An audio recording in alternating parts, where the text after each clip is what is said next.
Hi everyone, this is Nim Golkar. Welcome to Sunday Chats with Nim. My apologies for starting a few minutes late. Some technical glitches which I was trying to fix. But here we are, so let's get started. I'll just wait for a bit to make sure we're all on board. So you know the drill. If you can hear me clearly, please drop a quick comment in the comment section to let me know that the audio is clear so that we can get started.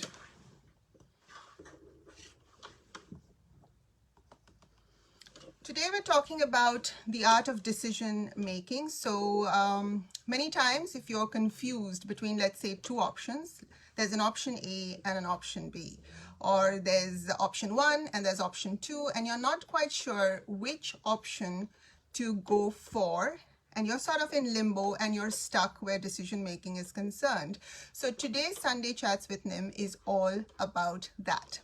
All right, so before we get started, just wanted to remind everyone to drop me a quick hi or a hello and let me know where you're logging in from, so that I know where all my listeners and viewers are based. Kale says, hi Nim, audio is clear. Thank you so much, Kale. That makes me feel good and I can get started without worrying about volume and audio issues, etc. So while everyone is logging in, I just want to read out a couple of insightful quotes that I came across related to decision making, which I found were really, really meaningful, and I thought I would share them with you.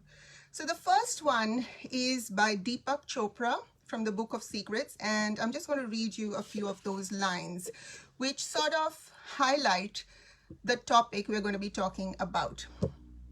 If you obsess over whether you're making the right decision, you are basically assuming that the universe will reward you for one thing and punish you for another. The universe has no fixed agenda. Once you make any decision, it works around that decision. There is no right or wrong, only a series of possibilities that shift with each thought, feeling, and action that you experience.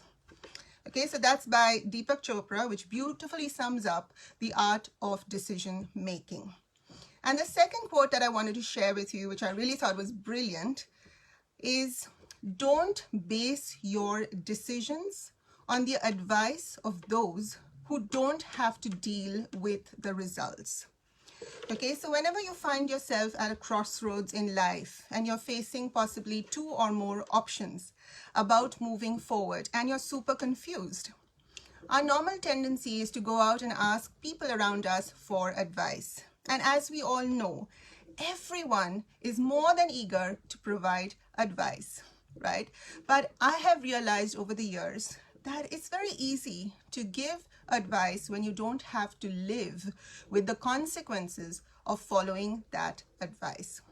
Because remember, whenever you make a decision, whenever you make a choice, whenever you choose option A over option B or vice versa, there will be consequences. Every decision will have a consequence, right? So the people who are giving you advice don't have to live with those consequences. They don't have to live with the results for the rest of their lives, but you will have to. So that's why this quote that I just read out for you is particularly apt. Don't base your decisions on the advice of those who don't have to deal with the results. So now that we have a few people who have joined us, let me quickly introduce myself. My name is Nim Golkar. I'm a life coach, professional speaker, and an author based in Australia. And today we're going to be talking about how to make up your mind when you're confused between option A and option B. This is Sunday Chats with Nim, which is my weekly Facebook Live talk show. Okay. Siddharth says, hi Nim, audio is clear. Sid from Mumbai. Welcome, Sid. And Tampuri Shivani says, hello Nim. Hello, welcome. All right, so many of us may be currently facing a couple of choices and we can't make up our minds between them because both the options seem equally appealing. right? Let's say option A is pretty attractive to us and option B is equally attractive to us. And now we're stuck because we don't know which option to choose, option A or option B. Okay, and maybe you've been postponing making any kind of decision for the longest time. Maybe you have been thinking and going around in circles so much that you've left yourself completely confused. And because of that confusion, you've frozen and you can't take any steps forward. So today I want to share with you a few exercises that will hopefully give you a bit more clarity and make it a little easier for you to make your decision and to choose either option A or option B. So hopefully you have a notebook and a pen handy. If you don't, go quickly grab one. Otherwise, when you're listening to the recorded version later on my page, make sure you write down the questions and the exercises that I will be sharing with you in today's session. Okay, so let's say, just for argument's sake, just for the purpose of this exercise, let's say that you are torn between two choices. You don't know whether you should finally resign from your job, give up your career so that you can start this business that you've always dreamt of starting, or whether you should take up that promotion that you've recently got at work. Okay, let's make things a little easier. Option A is, should I start my own business and resign from my career? Option B is, should I stick on in my career and take up that promotion that my boss has just offered me? Both options seem equally attractive and you've been driving yourself crazy because you can't choose one over the other. I'm about to make your life a little easier by sharing with you a few of the exercises that I would typically do when I am stuck when making decisions. Okay, so here's what I would do. Firstly, I want you to open your notebook to a fresh page and describe in detail both the choices that you are trying to decide between. So describe option A in detail and then describe option B in detail in your notebook. Okay? Once you've written down option A and option B, the next question you have to ask yourself is, who are those handful of people that I can approach and ask for guidance, advice, or feedback related to this particular dilemma? Now, make sure that when you are at this stage of decision making, you don't ask too many people for advice. Because if you ask too many people for advice, you will get too many conflicting opinions. And when there are too many opinions, what happens? You freeze, you're terrified of making the wrong move, and you end up making no move at all. Right? So when I am deciding between a few options, when I'm trying to make a decision and I need to approach a few people for advice or guidance, I make sure that I handpick a very small number of people who I know are equipped to give me sound and correct advice, and that's all. I just speak to them. Every person I meet, I don't go about asking for advice or guidance because I know I'm only going to confuse myself. So your next step in the exercise is to think of a handful of people whom you can ask for advice. So on your notebook, write down person A, their name, person B, their name, and person C's name. Typically, I try to speak to maybe 3 or 4 people max. Anything more than that, and I become super confused. So write that down in your notebook. The step that I go through after this is I ask myself, is there any research I can do from my end to make myself a little bit clearer about the decision I have to make? Obviously, at this stage, I'm still looking for more clarity. So I'll hop online and I'll do my research and I'll come up with a few ideas. Once you've done your research, in your notebook, write down research idea 1, research idea 2, research idea 3, and so on. Okay? Once we finish these steps, we now come to a very, very important step in the activity, and that is related to the pros and cons. Now, remember at the start of today's session, I mentioned to you that every decision we make Every choice we make will have consequences, and we must be aware of what those consequences are. Equally, every decision or choice we make will have its own share of benefits. We must be aware of what those benefits are. So what do I do at this point? I'm going to start thinking about the pros and cons of option A and option B. So the first thing I will write down is, what is the worst case scenario if I choose option A? Under that, I write down the worst case scenario. In what way will my life be different? In what way will the lives of the people I love be different if I pick this option? So I write that down. So that's the worst case scenario. Then I ask myself, what's the best case scenario if I choose option A?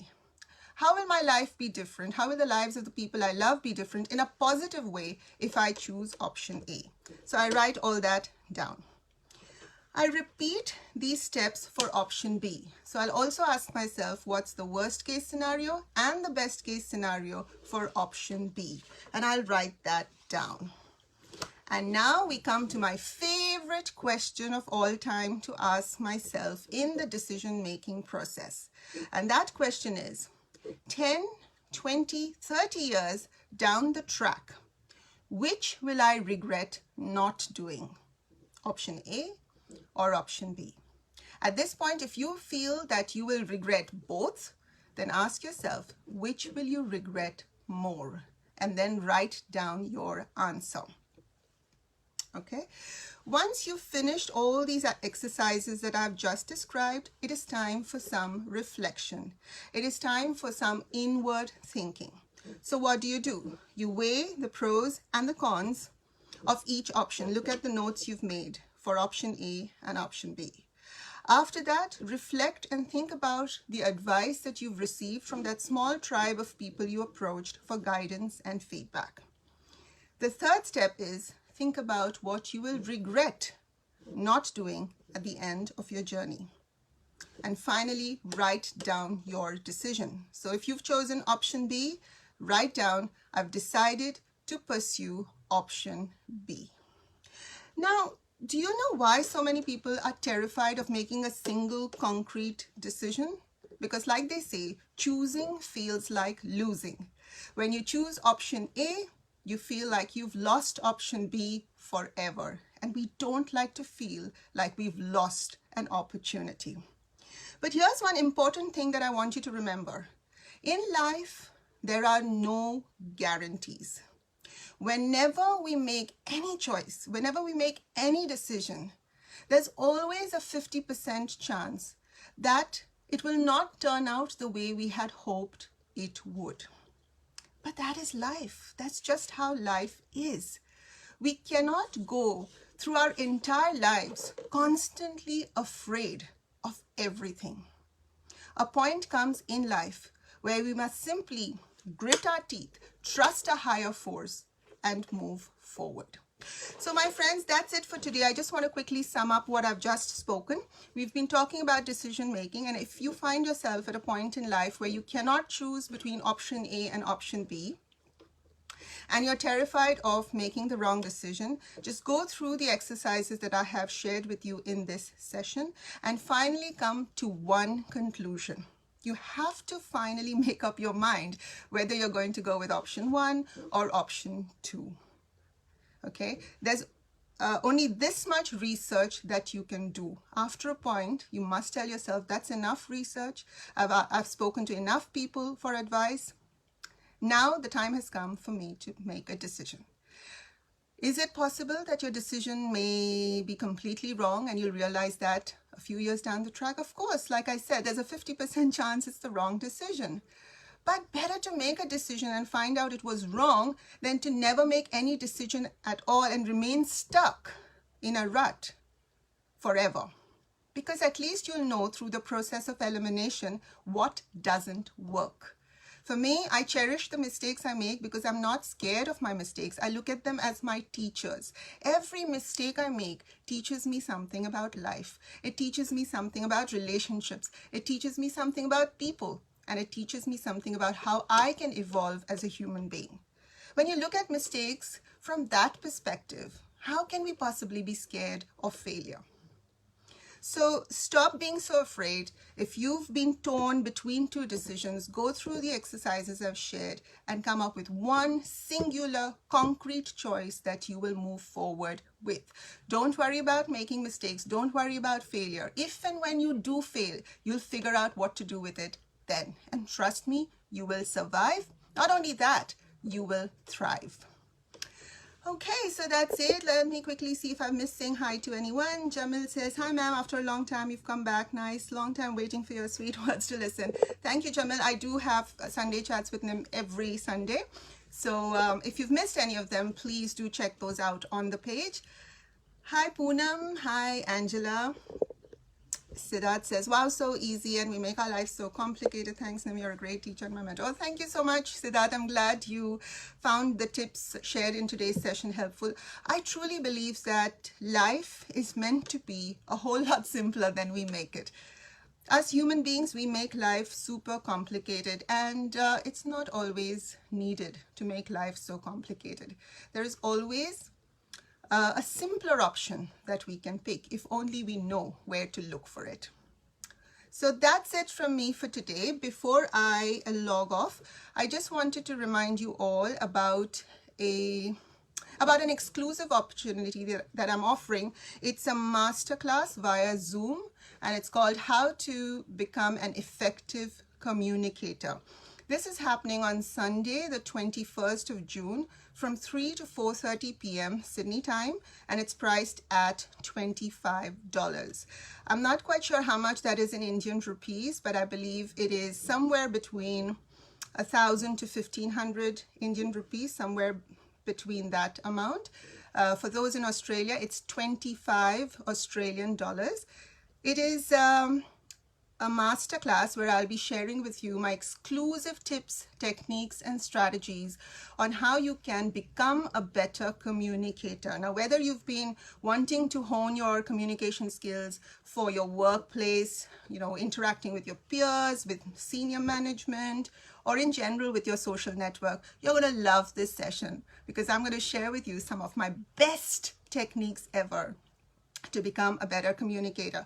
You'll find the link for it on my website, nimkholkar.com, but I'll also share it here on in the comments section. There's going to be limited space, so do grab your ticket ASAP, and I will see you then.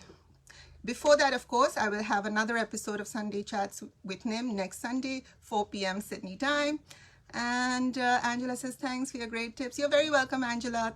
I'm glad you enjoyed. Alrighty, my friends, take care. Have a fabulous long weekend here in Sydney. Until next time. Bye for now.